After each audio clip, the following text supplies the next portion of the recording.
రెండవ తారీఖు ఆరాధన మీ అందరికి మహిమకరంగా జరిగిందని నేను నమ్ముతున్నాను. హల్లెలూయా.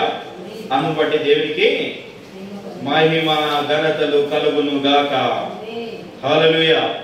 మనం ఈ రోజు వాక్యం ఏంటంటే దుడ్డు కర్ర. ఏంటిది? అందరే పాల్గొంటున్నాను. ఏయా సుధాకర్, ఏంటిది ఈరోజు వాక్యం? ఏంటి దుడ్డు? నేను వాక్యం చెప్తున్నాను, అన్నీ చూడండి. ఇట్లనే కళ్ళు తెచ్చి చూడండి, గట్టిగా ఇట్లా పెద్ద కళ్ళు తెచ్చుకొని చూడండి. దుడ్డు కర్ర, దండం. ఈరోజు కీర్తనలు 23:4 దావీదు రాసిన కీర్తనలు 23వ అధ్యాయము 4వ వచనం చదువుకున్నాం.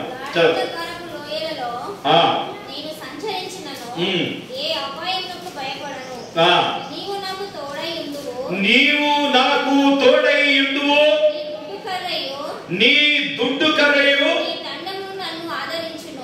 నీ దండమును నన్ను ఆదరించును. హల్లెలూయా. ఏనాడు ఏం ఆదరిస్తాయట? గాఢాంధకారపు లోయలలో నేను సంచరించినను. గాఢాంధకారపు లోయ అంటే ఏంటిది? చీకటి లోయలో. వింటున్నావా? చీకటి లోయలో ఎక్కడైనా నీవు సంచరించినను, ఎంతటి బాధలో సంచరించినను, ప్రతి మనుషుడు నిన్ను అవమానపరుస్తున్నా గాని, నిన్ను బాధపరుస్తున్నా గాని, నీ బ్రతికింతే, నీ వ్యవహారం ఇంతే, ఇక నువ్వు మారవు అని నువ్వు అలాంటి బాధలో ఉన్నా కానీ ఆయన దుడ్డు కన్నా ఆయన దండము మనకు తోడై ఉంటదట. హల్లెలూయా.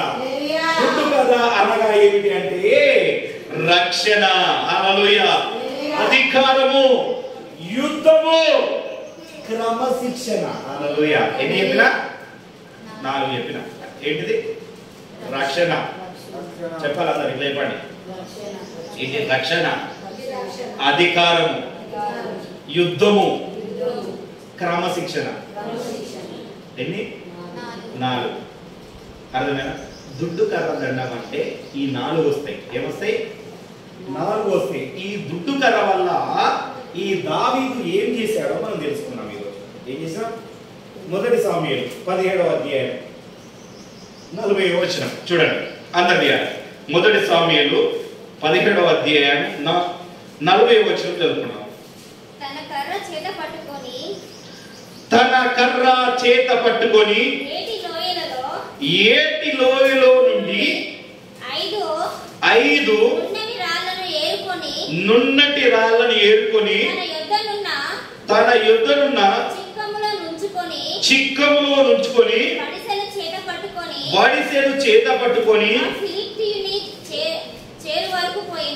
ఆ ఫిలిస్తీయుని చేరు వరకు పోయాను. హల్లెలూయా. ప్రార్థించుకున్నాం. ప్రేమ గల తండ్రి, దయగల తండ్రి, నీకు వేలాది కోట్ల వందనాలు, స్తుతులు స్తోత్రాలు చెల్లించుకున్నాం తండ్రి.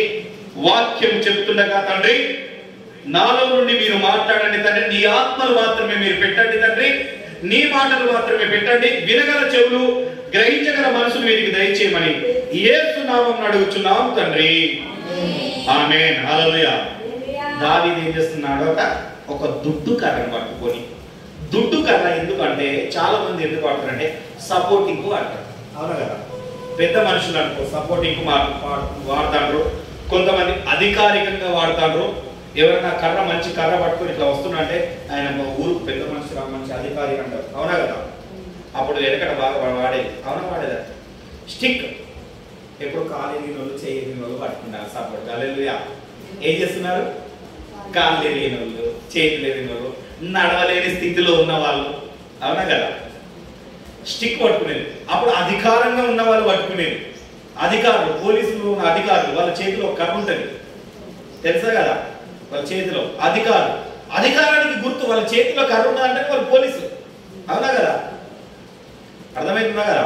ఒక అధికారిగా ఉండేది అన్నమాట. అయితే దావీదు ఏం చేసిందంటే ఆ సున్నతి లేని ఫిలిస్తీయులు ఈ సున్నతి కలిగిన వీళ్ళను ఏం చేస్తున్నారంటే నానా మాటలు అంటున్నా అంటే అన్న వాళ్ళు యుద్ధంలో పాల్గొంటారు. యుద్ధంలో పాల్గొంటే ఏం చేస్తారంటే తండ్రి వాళ్ళు ఎలా ఉన్నారో వాళ్ళ క్షేమం తెలుసుకొని రావడానికి కొంచెం భోజనం ఈయన పంపిస్తాడు. దావీదు పంపిస్తే వాడు తిడుతున్నాడు. ఒక అన్యుడు. అర్థమైందా? ఓ అగాధ లోయలో ఉన్నవాడు. అందుకని కీర్తన అగాధ లోయలో సంచరించినను నేను నీకు తోడై ఉంటాను. అంటే వాడు బట్ట కాల్చి మీదెత్తాడు. నా అంత వీరుడే లేడు, నా అంత శూరుడే లేడు, ఆయన ఇంత పెద్ద ఉన్నాడు. ఆయన చూసి ఏం చేస్తున్నాడ, ఈ సున్నతి కలిగిన దేవుని ప్రజలు ఏం చేస్తున్నారంటే భయం పొందుకుంటున్నారు. ఏం చేస్తున్నారు?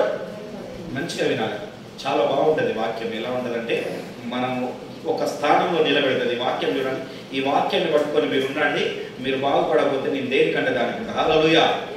ఏం చేస్తున్నానంటే దేవుడు ఒక చేతికర్రని ఇచ్చాడు. దేవుడు ఒక చేతికర్ర అంటే ఒక సపోర్ట్. ఆ సపోర్ట్ అంటే చూసుకోవచ్చు, ఒక విశ్వాసికి ఒక పాస్టర్ ఒక సపోర్ట్ గా చూసుకోవచ్చు. హల్లెలూయా. ఈ కర్రను ఒక పాస్టర్ గా కూడా మనం అనుకోవచ్చు, అవునా కదా? ఎందుకంటే దరిద్రం. అయితే ఏం చేస్తున్నానంటే ఆ కర్రను పట్టుకొని ఏటి లోయలోకి, ఏటి లోయలు ఎక్కడ ఉంటాయి తెలుసా? ఎత్తైన కొండ మీద, ఆ మధ్యలో ఉంటాయి ఎత్తైన కొండలో కింద అడుగు భాగంలో నీళ్లు నిల్వ ఉంటాయి. ఆ నీళ్లు కూడా చాలా ఫ్రెష్ గా ఉంటాయి. కొండ మించి నీళ్లు పడి అవి పారుకుంటా వస్తున్నాయి తెలుసా? ఇవి ఎక్కడ జరుగుతాయి? హిమాలయ ప్రదేశాలలో అటు సైడ్ వేరే వేరే ఉంటాయి. ఏంటంటే గుట్ట మించి వచ్చిన నీళ్ళు అంటే కింద ఫ్రెష్గా వస్తాయి. ఎందుకు వస్తాయి ఫ్రెష్గా? చాలా చెట్లను ఆకులను పట్టుకొని వస్తున్నాడే కనుక వాళ్ళు ఏంటంటే ఆ ఆకులతో అవి నీళ్ళమై తెల్లగా అవుతున్నాయి. ఏటి లోయలకు వచ్చిందంట. ఆ ఏటి లోయ అనగా ఏంటంటే అది పరిశుద్ధాత్మకు గుర్తింపు. మొదట ఏం చేసిండు? దేవుడు ఒక నాయకుడిని ఏడలాగా ఒక కర్రను పట్టుకున్నాడు, దుడ్డు కర్ర. ఓ నాయకుడి లాగా ముందులో ఏం చేసిందంటే దేవుని ఆత్మ లోతులుగా వెళ్ళి ఓ 5 రక్షణలు కొట్టుకున్నాడు. ఎన్ని పొందుకున్నాడు? 5 రాళ్ళు తీసుకున్నాడు. 5 రాళ్ళు ఉపయోగించింది ఏం దొరికినా ఒకటే రాయిని ఉపయోగించిండు. ఇంకా 4 రాళ్ళు ఆయనలో ఉన్నాయి, అవునా కదా? మంచిగా వినండి. మనము ఎందుకంటే అందుకనే ఏమంటున్నా అంటే నా గిన్నె నిండి పొంగి పొర్లుచున్నది. మరి ఎవరిదైనా పొరుతున్నదా? పొరలట్లేదు. ఎందుకు పొరట్లేదు? రేపన్నా ఆ గిన్నెకు మీరు ఓవర్ పెట్టింది కొంచెం. హల్లెలూయా. ఏం తెచ్చిందో దాంట్లో పడుతూనే ఉంటుంది, ఈ పడుతూనే ఉంది, ఇటు వెళ్తూనే ఉంది. హల్లెలూయా. అర్థమవుతుందా? మీకు ఒక ఎక్స్పెరిమెంట్ చూసి చూడాలి. అప్పుడు ఏంటంటే ఒక గ్లాస్ ఓవర్ పెట్టి దాన్ని నీళ్లు పోతున్నా అంటే ఎన్ని నీళ్లు పోసినా వెళ్ళిపోతూనే ఉంటాయి. పోసినంతసేపు అప్పుడు కరెక్ట్ గానే ఉంటాయి, అవునా కదా? పోయేగానే సేపు ఉంటాయి. తర్వాత ఈ చర్చి నుండి కొంచెం బయట అడుగు పెట్టగానే అది వెళ్ళిపోతాయి, మొత్తం వెళ్ళిపోతాయి. హల్లెలూయా. అలాంటి పరిస్థితిలో మనం ఉన్నాము. అయితే ఇక్కడ దావీదు ఏం చేస్తున్నా అంటే ఆ లోతులకు, ఆత్మ లోతులకు నడిపిస్తున్న లోతులకు వెళ్ళిపోయి 5 రాళ్ళను, గుండ్రటి రాళ్ళను తీసుకున్నట్ట. మళ్ళీ ఒకటి కూడా కాదు, అవునా కదా? అడదిడ్డంగా ఉన్నట్టు రాలే, నున్నని రాసింది. రాసిందరా లేదా? నున్నటి రాళ్ళని తీసుకొని ఆ సున్నతి లేని వాడు ఎట్లా అంటాడు? నేను ప్రభు పేరిట యుద్ధం చేయడానికి వెళ్తున్నాను. ఎవరి పేరిట? యెహోవా పేరిట యుద్ధం చేయడానికి ఆయన వెళుతున్నాడు. తీసుకొని ఏం చేస్తున్నాడంటే ఇక వెళ్ళిండు, యుద్ధం చేసి ఆ యుద్ధంలో ఒక్కటే ఉపయోగించుండు. హల్లెలూయా. ఒకే నామాన్ని ఉపయోగించి ఏం చేసిండు? మహిమ పొందిండు. ఇంకా ఆయన యుద్ధం చేయాలనుకుంటే ఇంకా 4 రాళ్ళు ఉన్నాయి. హల్లెలూయా. ఆ బలాదురుడు అసలైన దాన్ని దురాత్మను బంధించగానే వేరే దురాత్మలు రావట. హల్లెలూయా. ఒక బలమైన సమస్య ఏదైతే ఉన్నదో ఆ సమస్యకు నువ్వు ఎదురెళ్ళి యెహోవా పేరిట ఆ సమస్యకు నువ్వు ఎదురెళ్ళి ఆ సమస్యను బంధిస్తే మిగిలిన చిన్న చిన్న సమస్యలు నీ యుద్ధకు రావు. అర్థమవుతుందా? ఆ సమస్యను చూసే నువ్వు భయపడుతున్నావు, ఆ సమస్యను చూసే నువ్వు బాధపడుతున్నావు, అవునా కదా? మోషే కూడా ఏం చేసిండంటే దేవుడు పిలిచాడు. మోషేను పిలిచి మండుచున్న పొదల నుండి పిలిస్తే ఆయన చేతిలో ఒక కర్ర ఉంది. గొర్రెల కాపరి కదా ఆయన, చేతిలో ఒక కర్ర ఉన్నది. దాన్ని కూడా మనం ఒకసారి చూసుకున్నాం. ఆ కర్రను పట్టుకొని ఆయన యుద్ధకు వచ్చినప్పుడు ఏం చేసిందంటే దేవుడు ఆయన చూస్తున్న ఆ మహత్కార్యాన్ని చూసి ఆ పొద మంటలు వస్తున్నాయి కానీ ఆ పొద కాలిపోవట్లేదు, అదేంటో ఆ వింతో నేను ఒకసారి చూస్తా అని అక్కడికి వెళ్ళినప్పుడు మోషే మోషే ఇది పవిత్రమైన స్థలము, నీ చెప్పులు విడిచిరా అనగానే చిత్తం ప్రభువా అన్నాడు. భయపడినాడు. ఆ స్వరానికి భయపడింది. ఆయన ఏం చేశాడు? ఆ పిలుపుకు భయపడినాడు. ఆయన మలికిన మాటకు, వాక్యానికి భయపడి ఏం చేసిందంటే వెళ్ళి ఏం చేసిందంటే అప్పుడు అంటాడు, నేను దేవుడు ఇశ్రాయేలు విడిపించడానికి వచ్చినప్పుడు నేను దేవుడు అంటే ఆయన ఏమన్నా నీ చేతిలో ఏమున్నది? అర్థమవుతుందా? 4వ అధ్యాయం నిర్గమకాండం తీయండి. 4వ అధ్యాయం తీయండి. 4వ అధ్యాయము 2వ వచనం చదవండి. యెహోవా నీ చేతిలోనిది ఏమిటి అని అతన్ని అడిగాను. అతడు కర్ర అనెను. అప్పుడు ఆయన నేలను చాలు నాన్న. ఏంటంట, ఈయన చేతిలో ఒక సపోర్ట్ ఉన్నది. ఆ సపోర్ట్ ఏంటిదని అడుగుతున్నాడు. అర్థమవుతుందా? నీలో ఏదున్నా కానీ దేవుని మాట ఎప్పుడైతే వింటావో అప్పుడు అన్ని పవిత్రంగా మారిపోతాయి. ఏం మారిపోతాయి? ఆ కర్ర కూడా పవిత్రంగా మారిపోయింది. సుధాకర్ అన్న హల్లెలూయా. ఏం చేస్తారు? ఆయన చేతిలో ఉన్నది ఏంటిది మరి? నమ్మాలి కదా, ఇద్దరు నమ్మాలి కదా. చేతి కర్ర ఆయన సపోర్టింగ్ పట్టుకున్నాడు. అప్పటికే ఆయన 80 ఏళ్ళు ఉన్నాడు. ఎన్నున్నాడు? 80 సంవత్సరాలు ఉన్నాడు. ఆహారం 83 ఉన్నాడు. ఆహారం పెద్దోడు అయితే ఉండగానే పట్టుకోగానే చేతిలో కర్ర అనగానే దాన్ని తీసి కింద పడేయాలి. ఏమన్నాడు? కింద పడేయారు పాము అనగానే ఆ పాము చూడగానే భయం కలిగినది. ఏం కలిగింది? దేవుడు అంటే భయం కలిగింది. అక్కడ ఉంటుంది చూడండి. భయం కలగానే ఏం చేసిందంటే పారిపోయింది. ఏ మోషే ఎందుకు పారిపోతున్నా నువ్వు అని పిలిచి మళ్ళీ దాన్ని తోకలు పట్టుకో, మళ్ళా కర్ర అయింది. ఆ మహత్కార్యాన్ని చూసి ఆయన ఇంకా భయం కలిగింది. ఆయనకు భయం కలిగి ఏమంటున్నాడు? ఇక్కడ తప్పించుకోవడానికి నేను మాట మధ్యం గలవాడిని, నేను ఏం మాట్లాడతాను, నేను ఏం చేస్తాను అన్నాడు. ఆ మనసు దేవుడు ఎరిగిండు. లేవీడు ఉన్నాడు కదా రామై, ఆ ఇస్మాయిల్ సంతానం కాని వాడు ఉన్నాడు కదా, వాడిని నేను ఏర్పరచుకున్నా కదా, వాడు నీకు అన్న అవుతాడు, నీకంటే 3 సంవత్సరాల పెద్దోడు. పో వాడితో కూడా నేను చెప్తా, పో వానికి నీకు తోడుంటా పో. ఏం చెప్తాడు? నేను నీకు దేవుడను, నువ్వు వానికి దేవుడు. ఏమంటాడు? ఆ మాట ఉన్నదా లేదా? బైబిల్లో ఉన్నది చూడండి. ఏమిటది? 16 వచనం చూడండి. 16 చదవండి. 4:16.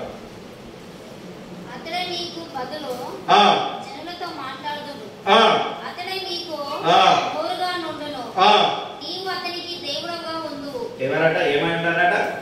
మరి దేవుడు యెహోవా కదా. ఇక్కడ ఏం చెప్తున్నాడు? మరి మోషేను అహరోనుకు దేవుడుగా ఉండమంటున్నాడు. హల్లెలూయా. ఈ సమ్మతమైన మాటేనా? చెప్పండి, ఈ సరైన మాటేనా కిరణ్ అన్న? మరి దేవుడే చెప్తున్నాడు, స్వయంగా చెప్తున్నాడు. అరే నీ అన్నున్నాడు కదా, నీకంటే పెద్దోడు అసలు వింటాడా? ఎవరన్నా పెద్దోడు చిన్నోడు చెప్తే తింటారా? కొంతమంది నేను కూడా చెప్తాను, చిన్న పాస్టర్ కదా విన్నారు. ఏం చెప్తారు? నువ్వు మాకు చెప్పడం అయినా మీ దాంట్లో కూడా పెద్దోళ్ళు అనుకుంటారు కదా, ఏ పిల్లగా నువ్వు చెప్తాను, చిన్నోళ్ళు మా కొడుకు అంత ఏజ్ ఉన్నది నీకు. అవునా కదా? ఎవరైనా అనుకున్నావా? అనుకున్నావా? అనుకోలేదంటే మీరు మంచోళ్ళు. దేవుడికి మహిమ కలుగును గాక. సుధాకర్ అని అనుకున్నాడేమో, మరి ఏం చెప్తున్నాడు? హల్లెలూయా. అయితే ఏం చెప్తున్నాడంటే అహరోనుకు దేవుడుగా ఉండమంటున్నాడు. ఎవరికి? అహరోనుకు దేవుడిగా ఎందుకు ఉండమంటున్నాడు తెలుసా? ఈ మోషే తిరస్కరిస్తాడని తెలుసు దేవుడు. అందుకనే ఒక జతవాన్ని పెట్టిండు. గుర్తుపెట్టుకో, నరుడు ఒంటరిగా ఉండుట ఇష్టం లేదు కనుక అవ్వను సృష్టించినట్టుగా నువ్వు ఒక్కరిగా అక్కడికి వెళ్ళడం ఇష్టం లేదు, దేవుడు కూడా తెలుసు. కానీ మోషే సకల విద్యలో ప్రాముఖ్యత కలిగిన వాడు. అవునా కదా? మరి మాట మధ్యం గలవాడు సకల విద్యలు ఎలా నేర్చుకున్నాడు? అందుకని దేవుడు అంటాడు, నోరు లేని వానికి నోరిచ్చింది ఎవడు? నేను కాదా? ఇక్కడ ఉంటది కింద. నీకు నోరు ఇస్తానే మాట్లాడడానికి ఇస్తా.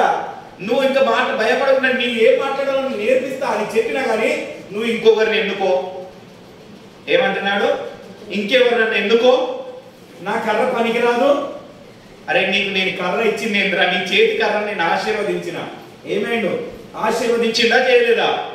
నీ చేతి కర్రను ఆశీర్వదించిన కర్ర, ఆ కర్ర మోషేకి అని చెప్తున్నాడు. హల్లెలూయా. ఏం చేస్తున్నాడు?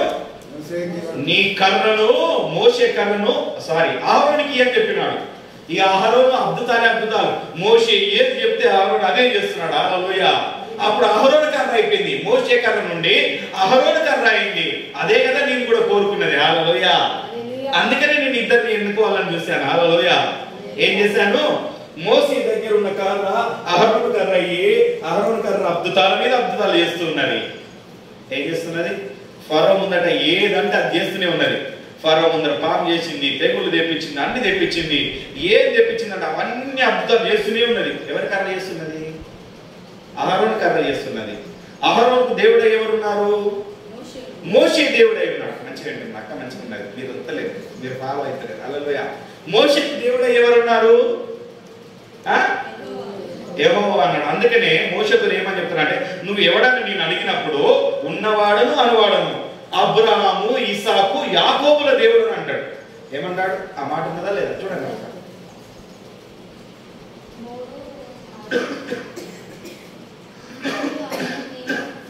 చదువు. మరియు ఆయన నేను నీ తండ్రి దేవుడను, అబ్రహాము దేవుడను, ఇస్సాకు దేవుడను, యాకోబు దేవుడను అని చెప్పగా మోషే తన ముఖమును కప్పుకొని దేవుని వైపు చూడవేర్చెను. ఏం చేసినట్ట? అప్పుడు తెలిసింది. అప్పటిదాకా ఈయన నమ్మలేదు, ఈయన కూడా నమ్ముతలేడు, మాట్లాడుతున్నాడు. అప్పుడు ఏం చెప్పిండంటే అబ్రహాము, ఇసాకు, యాకోబులకు ఎన్ని చెప్పిండు? ఏం చెప్పిండు? అబ్రహాము తోడై ఉన్నాడు, ఇసాకు తోడై ఉన్నాడు, యాకోబును ఆశీర్వదించుడు. వారి సంతానమే కదా ఇజ్రాయేలు. వారి దేవుడని తెలియగానే ఆయన ఏం చేసినట్ట?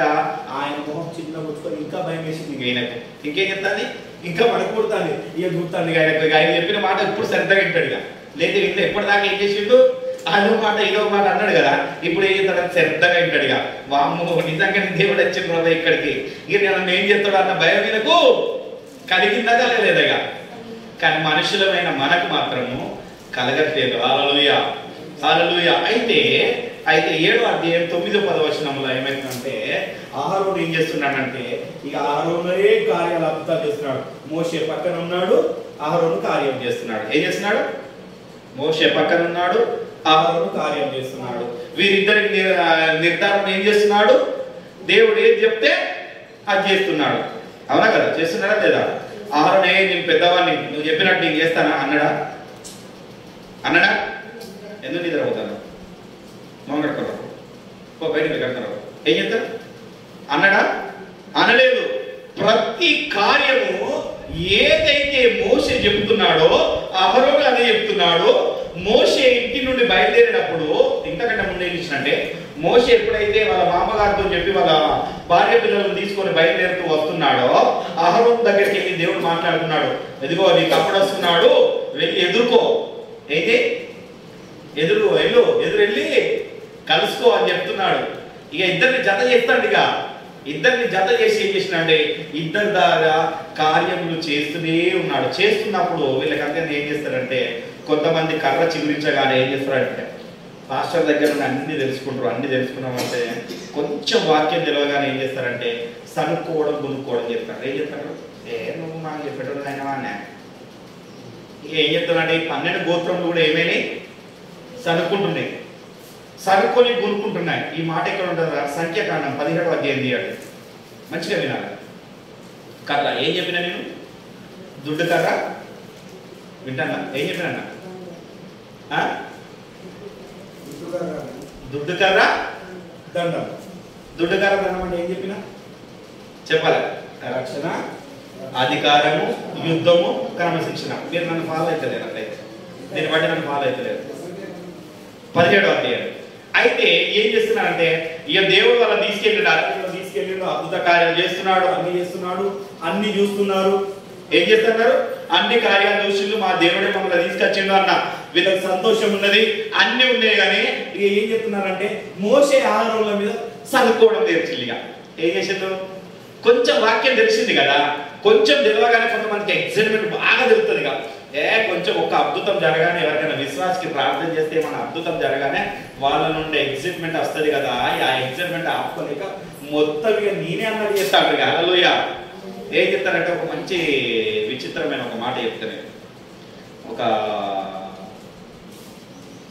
సేవకులు వాక్యం చెప్తున్నంటే, మంచి వాక్యం చెప్తున్నంటే విశ్వాసం ప్రవచించిందట. ఏం చేసింది? ఒక విశ్వాసం నుంచి ప్రవచించింది. ఈయన కూడా మంచి ఎంకరేజ్మెంట్ చేసిండు. పాస్టర్ కూడా ఎంకరేజ్మెంట్ చేస్తుంటే కొన్ని రోజులుగా ప్రవచించుకుంటే వెళ్తున్నది. మంచిగా వినాలి, అర్థమైనా?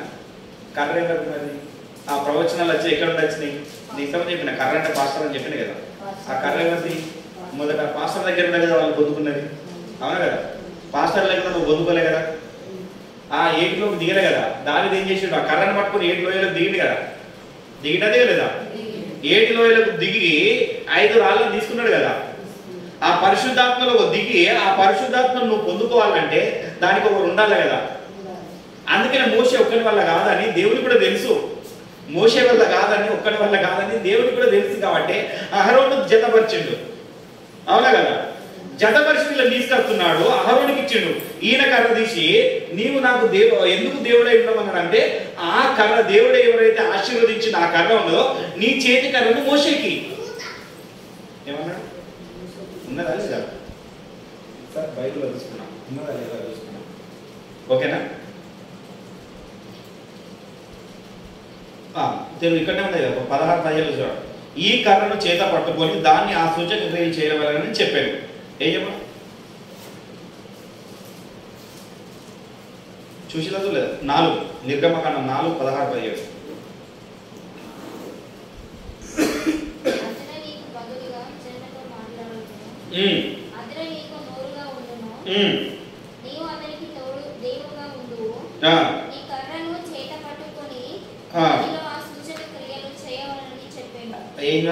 ఎవరి కర్ర? మోషే కర్ర తీసుకొని ఎవరు చేయాలి? అహరోన్ చేయాలి. అహరోన్ దగ్గర కర్ర లేదు. అహరోన్ కర్ర అనుకోవద్దు. అహరోన్ కర్ర అంటే ఎవరు అనుకుంటావు? మోషే కర్ర. మోషే కర్ర అహరోన్కి ఇచ్చినప్పుడు అర్థమవుతుందా? ఇచ్చినప్పుడు అయితే చేస్తున్నా అంటే ఆయన ఎగ్జామ్మెంట్ చేయలే. అన్ని నేను చెప్తున్నా కదా, నా ద్వారా కార్యాలు అవుతున్నాయి కదా, ఆయన ఈయనకు లోబడకుండా ఉండలే, లోబడుకుంటూనే ఉన్నాడు. అవునా కదా? అయితే నేను మళ్ళీ మీకు ఎగ్జాంపుల్ చెప్దామని మర్చిపోయినా. చెప్తుండే ప్రాపసీలు చెప్తున్నా మంచిగా ఈయన కూడా నా విశ్వాసాలు మంచిగా దేవుని యొక్క దగ్గర అవుతుంది, నాకు కూడా మంచిదే కదా అని ఈయన ఎగ్జైట్మెంట్లో ఏమున్నాడు, చెప్పని ఎంకరేజ్ చేస్తున్నాడు. ఇంకా సరే అని చెప్పని ఎంకరేజ్ చేస్తే ఆమె ఏం చేసిందట, ఒక 3 రోజులు మీరు చర్చికి రావద్దు, 3 రోజులు నేనే ప్రసంగించాలి చర్చిలో అని చెప్పిందట. ఏం చెప్పింది? అందరి ముందంటే ఆ ప్రాపస్య ఏమున్నది? ఇప్పుడు ఆ దేవుడి ప్రాపస్య అంతా ఏం ప్రాపస్య చెప్పండి ఇక. ఏం చెప్పిందట? 3 వారాలు నువ్వు రావద్దు, 3 వారాలు నేనే చెప్పాలి, దేవుడు నాకు అదే చెప్తున్నాడు అని చెప్పిందట. ఆ మాట ఎవరు చెప్పాలి? సేవకుడు చెప్తే బాగుండు. విశ్వాసరాలు చెప్పింది. ఏం చేసింది? ఈయన కొన్ని రోజులుగా పాస్టర్ ఎంకరేజ్మెంట్ చేస్తాడు. ఎంకరేజ్మెంట్ చేస్తా ఉంటే విశ్వాసాలకు అందరికి ఏమనిపించింది? ఆమె చెప్పింది నిజమే కావచ్చు. అవునా కదా? అర్థమైందా? ఆమె చెప్పింది నిజమే కావచ్చు అని ఏం చేసిండు? పాస్టర్ దూరం పెట్టిండు, పని చేసిండు. ఇక దూరం పక్కన పెట్టిండు. ఏం చేసిండు? పక్కన పెట్టిండు. ఇక మళ్ళీ కర్ర ఇక చిగురిస్తుందా చిగురించదా ఎప్పుడు చెప్పాలి మనం? చిగురించదు. కరెక్ట్, మంచిగా దారిలోకి వస్తున్నట్లయితే. అయితే ఈ ఇజ్రాయెల్ కూడా ఏం చేసిందంటే, దేవుడిచ్చిన కర్రతో మంచిగా నడుస్తున్నారు, నాయకుడిని పట్టుకొని నడుస్తున్నారు, మోషేని పట్టుకొని నడుస్తున్నారు కనుక వీళ్ళు సూచక్రియలు చేసే వరకు దేవుడు మాట్లాడుతుందంటే వీళ్ళు కూడా చూసిళ్ళు. ఇవన్నీ చూసే వరకు వీళ్ళకి ఏమొచ్చిందంటే, వాడెవడో బయట నుండి వచ్చినోడు మనకు నాయకుడుగా ఉండడం ఏంది? అర్థమవుతుందా? అర్థమైందా? ఇంకా బయట నుండి వచ్చింది పాస్టర్, వరంగల్ నుండి వచ్చింది, ఇక్కడ వచ్చి మనకు నాయకుడుగా ఉండి చేయడం ఏంది? దేవుడు నాకు సూచక్రియలు చేస్తలేడా? నా నుండి తెలియపరచలేడా? ఇదినాలే తెలియపరచలేడా అని వీళ్ళకు కూడా వచ్చింది. ఆ సనుక్కుంటా అంటే గునుక్కుంటా అంటే దేవుడు విన్నాడుగా. వింటాడా? విన్నాడా? ఇక వినగానే సంఖ్యాకాండం 17వ అధ్యాయంలో పోతాం. వినగానే ఏం చేసిండంటే ఆ 12 మంది పెద్దలను పిలవమని చెప్పిండు. ఏం చేసిండు? యాకోబు సంతానమైన 12 మంది పిలవమని చెప్పిండు. పిలిచిన పిలవలేదు. తీయండి సంఖ్యాకాండం 17వ అధ్యాయం తీయాలి. మొదటి నుండి చదువుతాం.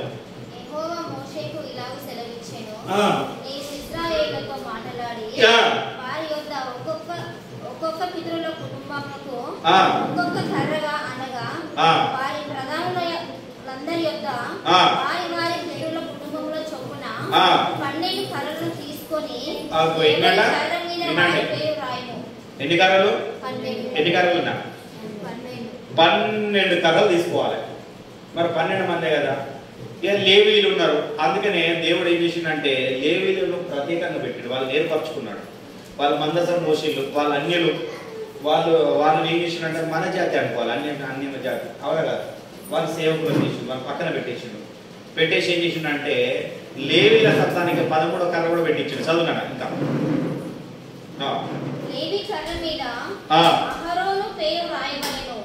ఎవరి పేరు రాయాలట? లేవీల కర్ర మీద. అంటే 13వ కర్ర అయితే రైతులేదా?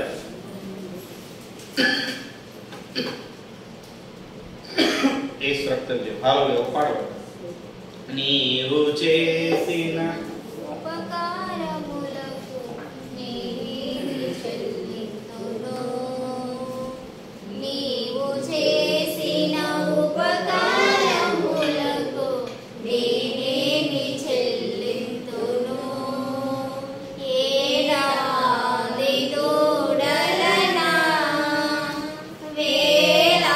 హల్లెలూయా.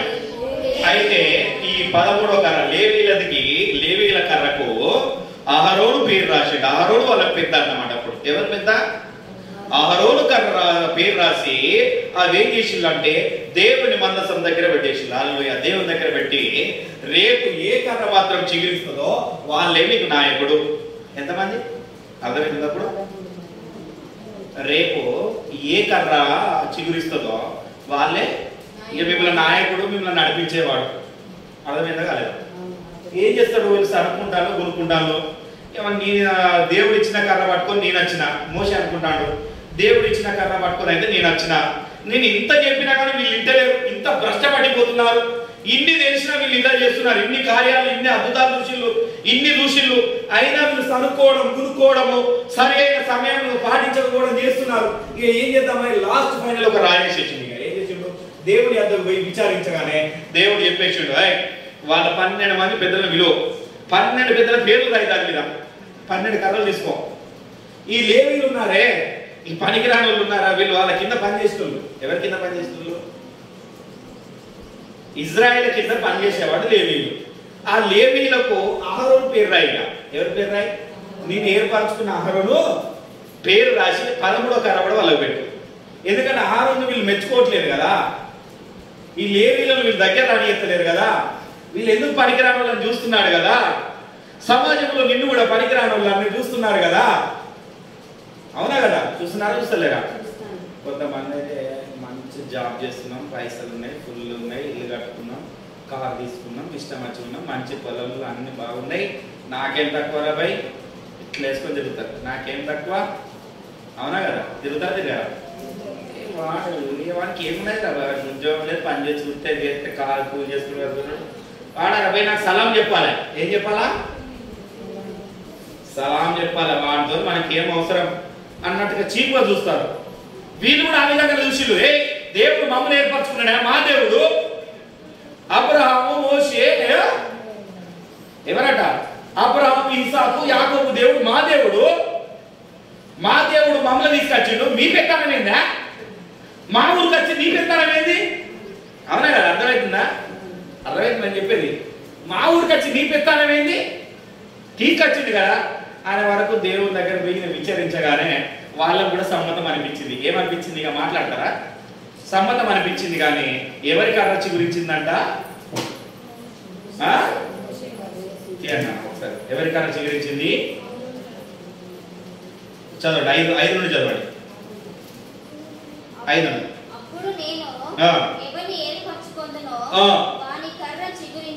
ఏందట? కర్ర చిగురించును.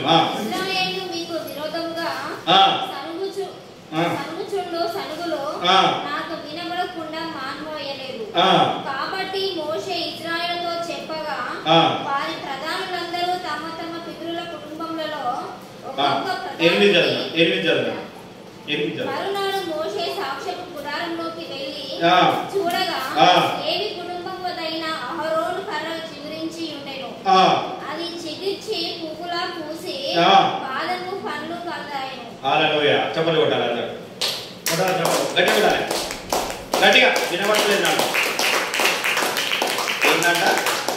చిగురించడమే కాదు, కాయలు కూడా కాసిందట, పండ్లు కూడా కాసింది. హల్లెలూయా. నేను నిజం చెప్తున్నాను, నేను బాధపడినాను, నేను చిగురిస్తున్నాను. దేవుడు రేపో రేపో నాకు కాయలు కూడా ఇస్తాడు. హల్లెలూయా. హల్లెలూయా. ఖచ్చితంగా ఇస్తాడు. నాకు ఆ నమ్మకం ఉన్నది. ఆయన ఎదుట నేను ఖచ్చితంగా నిలబడుతున్నా, ఖచ్చితంగా నడుస్తున్నా. హల్లెలూయా. ఆ విధంగా మీరు కూడా నడుచుకోవాలి, మీరు కూడా చిగురించాలా అన్నదే నా ఆశ. అర్థమవుతుందా? అందుకని దేవుడు ఇచ్చిన కర్రను మీరు ఉపయోగించుకుంటున్నారా? ఉపయోగించుకోకుండా ఏం చేస్తున్నారు? సనుక్కుంటారు, గురుక్కుంటారు. నేను ఏదైనా చెప్తే ఆ సమయానుకాలంగా నడుచుకోవట్లేదు, సమయానుకాలంగా వస్తలేరు. మాకు తెలుసులే, మాకు అన్ని తెలుసులే, దేవుడి గురించి అన్ని తెలుసులే, అన్ని మాకు తెలుసు అని ఉన్నారు. అందుకని దేవుడికి నేను కూడా నేను సూచక క్రియ అడిగిన, ప్రభువు ఏంటంటే నువ్వు చిగురిస్తావు. ఏమన్నాడు? నువ్వు చిగురిస్తావు, వెళ్ళు. నేను నీకు ఇచ్చిన ఆ కర్రను పట్టుకొని నడు, నువ్వు చిగురిస్తావు. ఎక్కడికి వెళ్ళినా నువ్వు చిగురిస్తావు. హల్లెలూయా. నిన్ను వెంబడించే వాళ్ళు కూడా చిగురిస్తారు. హల్లెలూయా. అందుకని ఏం చేసిందంటే ఇది ఏంటంటే ఈ విశ్వాసం బట్టి ఎవరైతే నడుచుకుంటారో, ఈ విశ్వాసాన్ని బట్టి ఎవరైతే నాయకుడిగా స్వీకరించారో, ఈయన అహరోను ఎప్పుడైతే స్వీకరించిండో ఈ మోషేను దేవుడిగా స్వీకరించిండు, ఓ నాయకుడిగా స్వీకరించిండు, ఓ రక్షకుడిగా స్వీకరించిండు, ఒక అధికారిగా స్వీకరించిండు, ఒక యుద్ధ వీరుడిగా స్వీకరించి క్రమశిక్షణగా నడుచుకున్నాడు. ఎంత చేసినా ఈయన దగ్గర ఉన్న కార్యాలు నడిచినా కానీ మోషేను వదిలిపెట్టలేదు. వదిలిపెట్టిండా? కిరణ్ వదిలిపెట్టిండా? నన్ను చూడాలి. ఎన్ని కార్యాలు చేసినా మోషే కర్ర ఈయన కీయగానే, ఈయన ఎన్ని కార్యాలు చేసినా కానీ ఈయన మాత్రం వదిలిపెట్టలే, క్రమశిక్షణగా ఉన్నాడు. నేను అందుకని ఏం చెప్పినా, దుడ్డుకార దండం అంటే ఏం చెప్పినా, రక్షణ, అధికారం, యుద్ధము, క్రమశిక్షణ చెప్పాను. యుద్ధం అనడానికి గల కారణం ఏంటంటే బెన్యామీను యుద్ధం చేస్తాడు, కర్రతో యుద్ధం చేస్తాడు. 2 సామ్యాల్లో ఉంటే 23-21 ఒక మాట ఉంటుంది. యుద్ధం అంటున్నారు కదా అంటే ఆయన ఏం చేస్తాడంటే ఆ కర్రతోనే, దేవుడిచ్చిన కర్రతోనే వాళ్ళని హతం చేసేస్తాడు. హల్లెలూయా. అతిశూరులు, అందగత్తులను అందరూ వేసేస్తాడట దేవుడు. దేవునికి విరోధంగా ఉన్న వాళ్ళందరి, అంటే దేవునికి విరోధంగా ఎప్పుడైతే ఉంటారో దాన్ని నువ్వు ఏ విధంగా దాన్ని జయించగలుగుతావు అంటే ఒక కర్ర ద్వారా జయించగలుగుతావు. ఆ కర్రగా ఏమంటే ఎవరు? ఏం చెప్పిన నాయకుడు. నాయకుడు అంటే ఎవరు? పాస్టర్. అవునా కదా? నీకు ఏ సమస్య వచ్చినా కానీ దాన్ని నువ్వు జేబు పొందుకోవాలి, నువ్వు యుద్ధంలో నువ్వు గెలవాలంటే నీ నాయకుడితో నడవాలి. నేను అంతకుముందు అందరికీ ఫోన్ చేశాను, నేను ఇప్పుడు ఎవరికి ఫోన్ చేస్తలేదు. చేస్తున్నానా? ఎందుకు చేస్తాను చెప్పాలి. నేను మిమ్మల్ని ప్రేమిస్తున్నానన్న విషయాన్ని తెలియపరిచిన, కానీ మీరు నన్ను ప్రేమిస్తున్నారన్న విషయాన్ని తెలియపరచలేదుగా, మీరు తెలియపరచట్లేదు. హల్లెలూయా. అంతకుముందు చేసేది, అందుకని చేయడం మానేసేసిన నేను. దేవుడు కూడా ఏంటంటే ఎవరైతే దేవుడిని ప్రేమిస్తారో వాళ్ళనే ప్రేమిస్తాడు దేవుడు. అవునా కదా? ఇజ్రాయేలుని ఆశీర్వదించిండు, కానీ ఇజ్రాయేలుకి ఏలే ఘనత. పని చేసే పనికి వాళ్ళని లేవీలకు ఇచ్చిండు ఘనత. అర్థమైందా? జ్ఞానులను సిగ్గుపరచడానికి అజ్ఞానులను ఎన్నుకుంటాడు ఆయన. అవునా కదా? ఎన్నుకుంటాడా లేదా?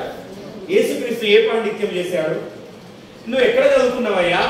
మేము శాస్త్రులము, పరిచర్యము, నీకు జ్ఞానం ఎక్కడి నుండి వచ్చింది? ఇంతగానో నువ్వు చెప్తున్నావే అని ఆయనను తిరస్కరించిల్లు. అవునా కదా? తిరస్కరించి ఆయన కొట్టాలని చూసిల్లు, ఆయన చంపాలని చూసిల్లు, కానీ సమయం రాలేదని ఆయన వెళ్ళిపోయాడు. అవునా కదా? ఏ జ్ఞానమైన బోధనలు చెప్తున్నా, బోధనలు వినిపించుకోకుండా మనం మజ్జుగా ఉంటున్నాం, మజ్జుగా నిద్రపోతున్నాం. ఆయన చెప్పిన మాటలు వినట్లేదు, చెవికి ఎక్కించుకోవట్లేదు. ఎప్పటి చెప్పే ఎదుగులే, ఎప్పుడు బూతులు మాట్లాడుతూనే ఉంటాం. ఆ తాగుబోతులతో సహవాసం, తాగుబోతులతో కూర్చొని తాగుతాం కూడా కావచ్చు, చెప్పలేము. ఎంతమంది ఎలా ఉన్నారో. అందుకనే చిగురించట్లేదు మీ కళలు. ఎవరితో స్నేహం చేస్తున్నావు, ఎవరితో తిరుగుతున్నావు నిన్ను చూసి. అందుకనే మీకు ఎన్నోసార్లు చెప్పిన, నేను ఏం చెప్పిన, నేను హృదయంలో వాక్యం ఉండాలి. ఉన్నదా? ఎంతమందికి ఉన్నది? నీ హృదయంలో వాక్యం ఉంటే గదిలో ఆటోమేటిక్గా ప్రార్థన ఉంటుంది, ఆ వీధిలో ఆటోమేటిక్గా సాక్ష్యం వస్తుంది. అరే వాడు రాడు అబ్బాయి, వాడు బూతులు మాట్లాడాడు, వాడు నాతో రాడు, ఇన్ని రోజులు ఏమో అనుకున్నా, ఇప్పుడు మాత్రం వస్తలేడు, వాడు చాలా మారిండు అబ్బాయి, వాడు నిజంగా వాడు యేసు ప్రభు బిడ్డనే. ఏమనాలి? నిజంగా యేసుక్రీస్తు బిడ్డనే. ఏమని చెప్తా అంటే నువ్వు నిద్రపోతే ఏమవుతుంది? నేను నిద్రపోతే ఏమవుతుంది? యేసు ప్రభు బిడ్డ అవుతావా? కాలేదు. నిద్రకు ముదాసులం అయిపోతావు. అర్థమైందా? నిద్రపోతులకు పర్వత రాజ్యం లేదు. ఉన్నదా? తిండిపోతులకు లేదు, నిద్రపోతులకు లేదు, ఎవరెవరికి లేదు అన్నది ఉన్నది. చెప్తా, తర్వాత చెప్తా. అయితే ఏం చేసిందంటే, ఇక్కడ ఏం చేసిందంటే చిగురించగానే ఏం చేసిందంటే వాళ్ళందరూ ఏం చేసిందంటే లాస్ట్ 13వ వచనం ఉంటుందండి. అప్పుడు వాళ్ళకి భయం కలిగింది, ఇజ్రాయేల్ భయం కలిగి ఏమంటున్నారు? మేము అందరము చావవలసి ఉన్నదా? ఏం చేసిందట? ఇక ఆయన వచ్చిందనుకో, ఆయన సమీపంలోకి వచ్చినాం అనుకో, మేము చచ్చిపోతాం. ఇక సావలసినది ఉన్నదా? ఇక మేము నరకానికి పోవాల్సింది ఉన్నదేనా? మేము బాధపడిసి ఉన్నదేనా అన్న భయం వాళ్ళలో కలుగుతుంది. ఇక ఏం కలుగుతుంది? ఆ భయం కలుగుతుంది. ఆ భయం నీలో నాలో ఎప్పుడైతే కలుగుతుందో అప్పుడే వెళ్ళగలుగుతారు. హల్లెలూయా. అప్పుడు వాళ్ళు వెళ్ళిందా? పెద్దలందరూ వెళ్ళిందా? 3వ తరం వెళ్ళింది. దేవుడు చూపించిన దేశానికి ఎన్నో తరం వెళ్ళింది? 3వ తరం వెళ్ళింది. తర్వాత ఇజ్రాయేల్ ప్రయాణం అప్పుడు మీకు క్లుప్తంగా చెప్తాను. ఇజ్రాయేల్ ప్రయాణం గురించి చెప్పినప్పుడు అయితే ఏం చేస్తున్నారంటే వీళ్ళు భయపడుతున్నారు. ఏం చేయాలి, అసలు ఇట్లా జరిగింది, ఎప్పుడు ఏం చేద్దాము అసలు ఏంది అన్నది భయం కలిగినది. ఎప్పుడైతే దేవుని యందు నీకు భయం కలుగుతుందో అప్పుడు ఇవన్నీ నీకు తెలియపరచబడతాయి, లేకపోతే తెలియపరచబడదు. నేను చెప్తున్నా కదా, ఎంత నీకు భక్తి ఉన్నా కానీ వ్యర్థమైన భక్తే, వ్యర్థమైనది తప్పితే ఇంకేం లేదు. అందుకని మన కర్ర చిగురించాలి, మన చేతి కర్ర చిగురించాలి అంటే మనం ఏమేమి కలిగి ఉండాలన్నది ఒక రాజులో అపోస్తుడైన పౌలు రాస్తున్నాడు. ఎబ్రీయులకు రాసిన పత్రిక 11వ అధ్యాయం 21వ వచనం చూస్తున్నాం. చదవండి. 11వ అధ్యాయం 21. ఎబ్రీయులకు రాసిన పత్రిక. నేను ముగిస్తాను. విశ్వాసమును బట్టి యాకోబు అవసర కాలమందు యోసేపు కుమారులలో ఒక్కొక్కనికి, ఇక్కడ ఒక మాట చూడండి, విశ్వాసము బట్టి యాకోబు అవసర కాలంలో అని పైన ఒకటి ఉన్నదా, దాని కింద ఒకటి ఉంటుంది ఏంటంట మరణ కాలమందు. ఇప్పుడు చదువు. యోసేపు కుమారులలో ఒక్కొక్కని ఆశీర్వదించి తన చేతి కర్ర మొదలు మీద ఆనుకొని దేవునికి నమస్కారం చేశాను. ఏం చేసిందట? తన చేతి కర్రను ఆనుకొని వాళ్ళకి ఒక్కొక్కరికి ఇస్తాను. కర్ర ఇచ్చుకుంటూ నమస్కారం దేవునికి చేసింది. ఎవరు చేసిండ్రు? ఏ సమయంలో చేసిందంటే మరణ సమయం అని ఇక తెలిసింది వీళ్ళకు. ఇప్పుడైనా ఇజ్రాయేల్ తెలుసుకొని వీళ్ళు మళ్ళీ స్వీకరిస్తే మంచిగుండు, స్వీకరిస్తే ఈ తరం అక్కడికి పోవునేమో. అర్థమవుతుందా? ఈ తరం కూడా దేవుడు పాలు తేలి ప్రవహించి దేశానికి పరలోక రాజ్యానికి వెళ్ళదురేమో. అవునా కదా? స్వీకరించలేదు కనుక ఆయన ఏం చేస్తున్నాడు అంటే, ఇక్కడ ఏం చేస్తున్నాడు? యాకోబు ఏం చేస్తున్నాడు? యోసేపు కుమారులకు. ఎవరికి? యోసేపు కుమారులు అంటే ఎవరు? ఇస్మాయిల్ సంతానమే కదా యోసేపు. అవునా కదా? ఈ యోసేపు కుమారులకు ఏం చేస్తున్నాడంటే ఇక కర్రను ఇస్తాను, ఇక ప్రార్థన చేసి దేవుని కర్రను, చేతి కర్రను వాళ్ళకి అందిస్తాను. అరే బాబు, నేను మంచి కర్ర ఇస్తాను, మంచి వాగ్దానం ఇస్తున్నా, దీన్ని బట్టి దేవుడికి నమస్కారం చేయండి. ఈ కర్రను పట్టుకొని ఈ విశ్వాసంతో వెళ్ళాను. ఏం చేయాలి మరి? ఎంతమందిలో మనకు విశ్వాసం ఉన్నది చెప్పండి? ఎంతమందిలో విశ్వాసం ఉన్నది? విశ్వాసమును పట్టుకొని ఈ చేతి కర్రను పట్టుకొని మీరు నడుస్తున్నారా? మీరు ఆశీర్వదించబడతారు. విశ్వాసాన్ని పట్టుకొని ఎప్పుడైతే నడుస్తారో అప్పుడే ఆశీర్వాదాలు, అప్పుడే దేవుడు తోడై ఉంటాడు. ఖచ్చితంగా చెప్పాలి. అప్పుడు నువ్వు చెప్పగలుగుతావు, నాకు దేవుడు తోడై ఉన్నాడు, నేను విశ్వాసాన్ని బట్టి నా చేతి కర్రను పట్టుకొని ఉంటున్నా. అందుకని ఇక్కడ మళ్ళీ ఇదే ఎబ్రీయులకు రాసిన 9:4లో నిబంధన కర్ర అన్నట్టు. అది ఏంటంటే అది నిబంధన. మరి దేవుడు నిబంధన చేసి ఇచ్చిండు. మరి వట్టిగానే కాదు పై నువ్వు కర్ర పట్టుకున్నావంటే నీకు రెండింతలు శిక్షిస్తాడా? ఎవరు శిక్షిస్తాడా? మోషే కూడా పోలే. ఎక్కడికి పోలే? మోషేకి దేవుని కర్ర ఇచ్చినప్పుడు మోషే కూడా వెళ్ళిండా పాలతీన ప్రపంచ దేశానికి? శిక్షకు పాత్రుడైండు. నేను కూడా సరిగ్గా ఉండకపోతే నేను కూడా వెళ్ళను, నేను కూడా శిక్షకు పాత్రుడిని. సరిగ్గా మిమ్మల్ని నడిపించలేకపోతే నేను కూడా వెళ్ళను. అర్థమవుతుందా? అందుకనే బుద్ధి చెప్పేది, గట్టి చెప్పేది. ఎందుకు అనుకుంటాను ఇంత గట్టిగా చెప్పేది? హల్లెలూయా. 9వ అధ్యాయం 4వ వచనం చూడండి. ఇదే ఎబ్రీయులకు రాసిన పత్రిక.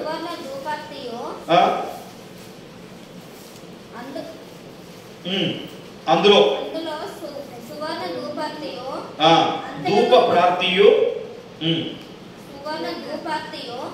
అంతటను బంగారు రేకులతో తాపబడిన నిబంధన మందసము ఉండెను. ఆ మందసములో అన్నగల బంగారు పాత్రయు చిగురించిన అహరోను కర్ర చేతియు నిబంధన పలకలు ఉండెను. అబ్బా, ఏం చేసిందట?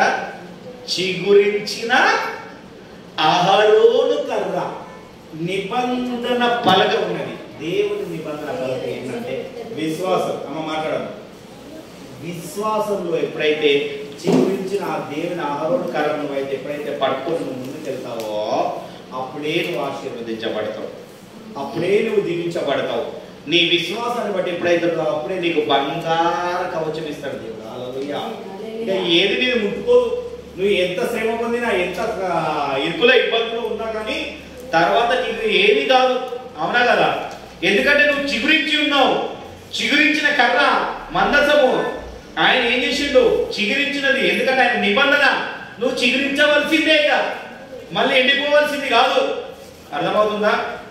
కనుక మనం చిగురించి కర్రలా ఉన్నామా లేదా అనేది ఒకసారి మనలో మనం ఒకసారి పరీక్షించుకున్నాం. అందరం లేచి నిల్చున్నట్లయితే ప్రార్థన చేసుకున్నాం. ఒకసారి మనం పరీక్షించుకున్నాం మనలో